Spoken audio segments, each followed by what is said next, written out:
ABC 10 News at 7 starts now. Tonight, for the first time, we're hearing from the lawyer of a San Diego sailor accused of starting a fire that destroyed a Navy warship. This comes as new documents reveal possible sabotage of firefighting equipment and tampering with evidence. Good evening. I'm Kimberly Hunt. And I'm Steve Atkinson. Our ABC 10 News reporter Jennifer Kastner first broke this story about the arson investigation. Now she has the lawyer's reaction to the newly revealed evidence.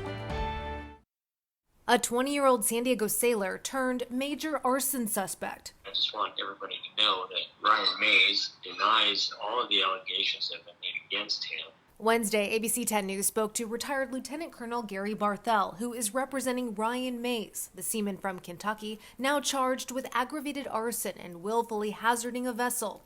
Last summer's explosive fire aboard the USS Bonhomme Richard injured at least 70 people and took 4 days to knock down. A newly unsealed warrant describes Mays as a SEAL dropout who hates the U.S. Navy. A former lover said he lied about their relationship and described him as volatile and bipolar.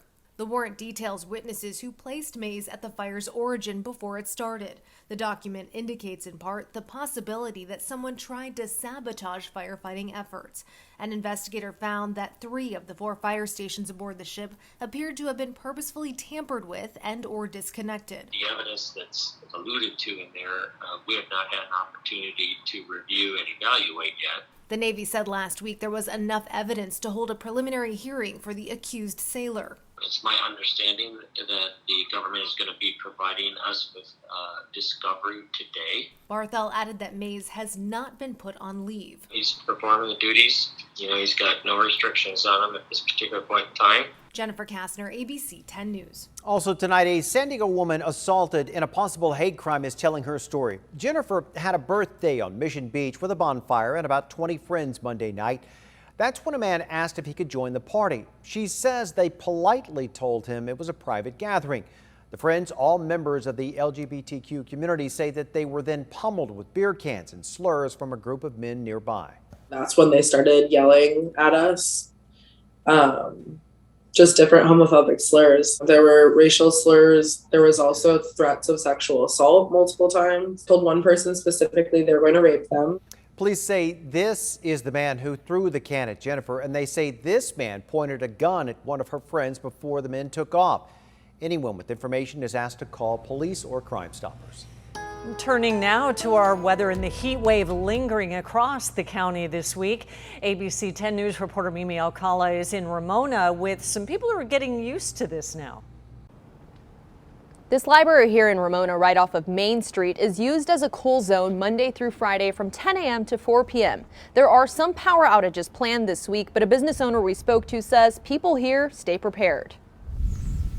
August and September are hot. The first 2 or 3 weeks of October, very hot. The San Diego County heat wave continues, and in Ramona, temperatures climb to nearly 100 degrees Wednesday afternoon. Stay cool, come in and get a smoothie, Robert Bradley owns Ramona Family Naturals Market. He tells us he's used to the hot weather and doesn't really mind it, but it does slow down business. Yeah, around lunchtime, this patio would be probably 15 or 20 people sitting out here. 2 things slow us down in the weather, heat and rain. So when it's hot, it's not as nice to sit out here. It's not as comfortable to sit out here. Heat advisories and warnings in San Diego County have been extended through Thursday at a time where SDG&E also has planned outages in place for repairs to equipment, updates, and wildfire mitigation, including a couple outages here in Ramona for Thursday and Friday. I think generally people are used to it being in the backcountry, and especially they do rolling blackouts, or if the wind starts blowing, you just know your power is going to go off. And so you just deal with it. When a power outage does happen, Bradley says at home they kick on the generator,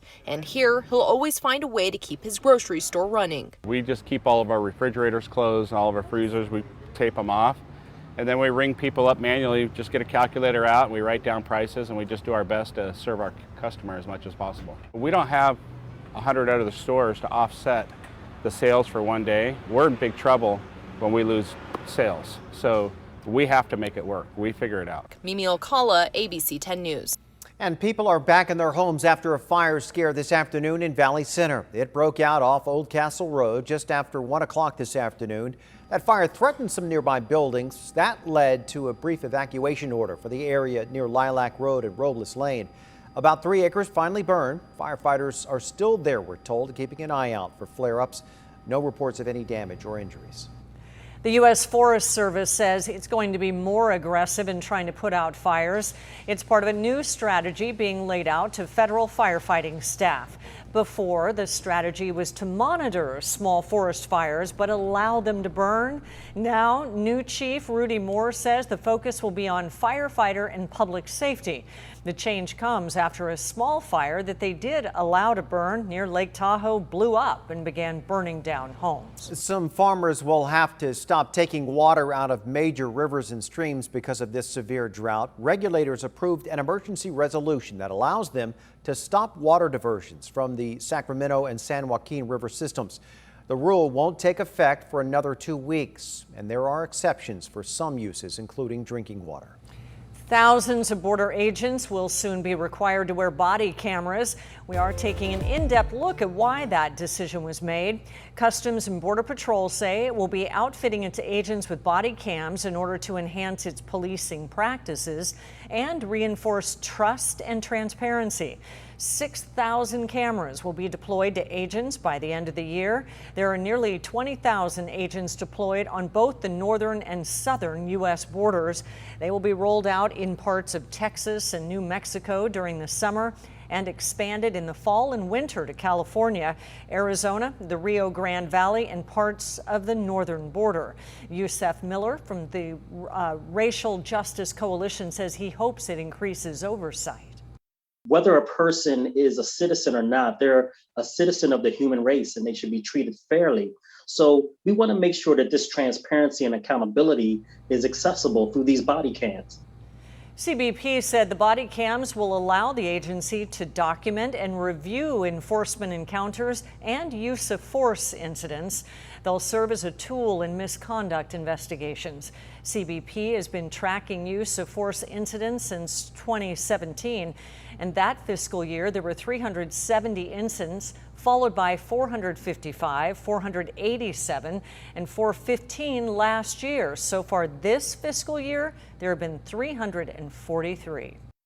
I think it'll make the rogue officers very watchful and cautious. With officers that come to work and do the job that they mean to do, I don't think it affects them at all.